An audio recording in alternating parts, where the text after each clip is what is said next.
হযরত আদম আলাইহিসসালাম ছিলেন পৃথিবীর প্রথম মানুষ এবং প্রথম নবী।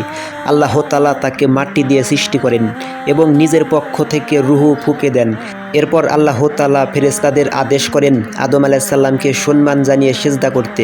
সব ফেরেশতা আল্লাহর আদেশ মেনে সিজদা করেন, কিন্তু ইবলিস অহংকার করে সিজদা না করে অস্বীকার করে।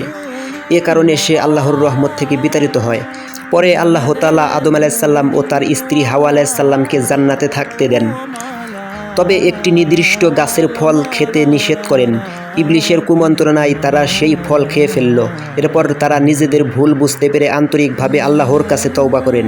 আল্লাহ তাদের তওবা কবুল করেন এবং পৃথিবীতে পাঠিয়ে দেন, যাতে তারা আল্লাহর ইবাদত করে এবং সৎ জীবনযাপন করে। হযরত ফাতেমা রাদিয়াল্লাহু আনহা ছিলেন নবী মুহাম্মদ সাল্লাল্লাহু আলাইহি সাল্লামের প্রিয় কন্যা। তিনি অত্যন্ত দয়ালু ও দানশীল ছিলেন। একদিন তার ঘরে খুব অল্প খাবার ছিল। ঠিক সেই সময় একজন দরিদ্র ব্যক্তি সাহায্যের জন্য দরজায় আসেন। নিজের পরিবারের প্রয়োজন থাকা সত্ত্বেও তিনি আল্লাহর সন্তুষ্টির আশায় সেই খাবার দরিদ্র ব্যক্তিকে দিয়ে দেন। তিনি বিশ্বাস করতেন আল্লাহর পথে দান করলে আল্লাহ কখনোই বান্দাকে নিরাশ করেন না। এ ঘটনা থেকে আমরা শিখি যে সামর্থ্য কম হলেও আন্তরিকতার সঙ্গে অসহায় মানুষের পাশে দাঁড়ানো উচিত। রাসূল সাল্লাল্লাহু আলাইহি সাল্লাম পানীদের প্রতি শিক্ষা দিয়েছেন।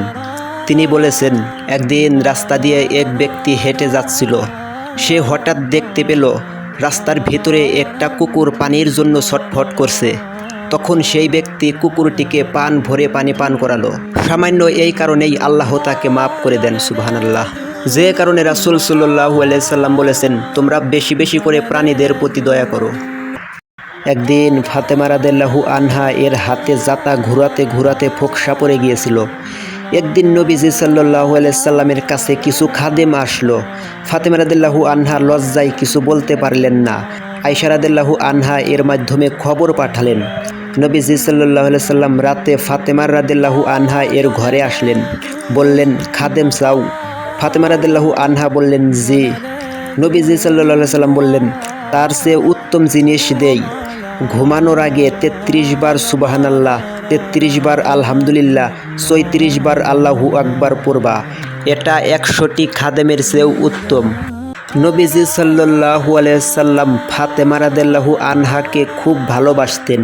যখন ফাতেমা রাদিয়াল্লাহু আনহা আসতেন, নবীজি সাল্লাল্লাহু আলাইহি সাল্লাম দাঁড়িয়ে যেতেন এবং হাত ধরে জায়গা করে দিতেন।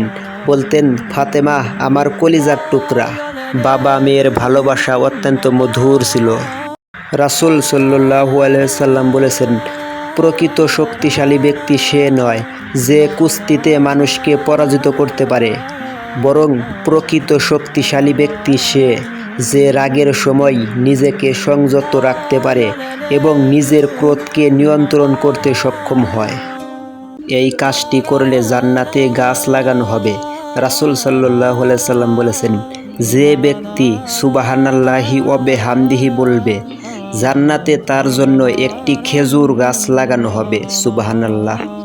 খিলাফতের 10 বছর মদিনার মানুষ শান্তিতে ঘুমায়, কিন্তু খলিফা ওমর রাদিয়াল্লাহু আনহু এর চোখে ঘুম নাই। তিনি বলতেন, ফোরাত নদীর তীরে যদি একটা কুকুরও না খেয়ে মরে, আল্লাহর কাছে ওমরকে জবাব দিতে হবে। এক রাতে ছদ্মবেশে বের হলেন।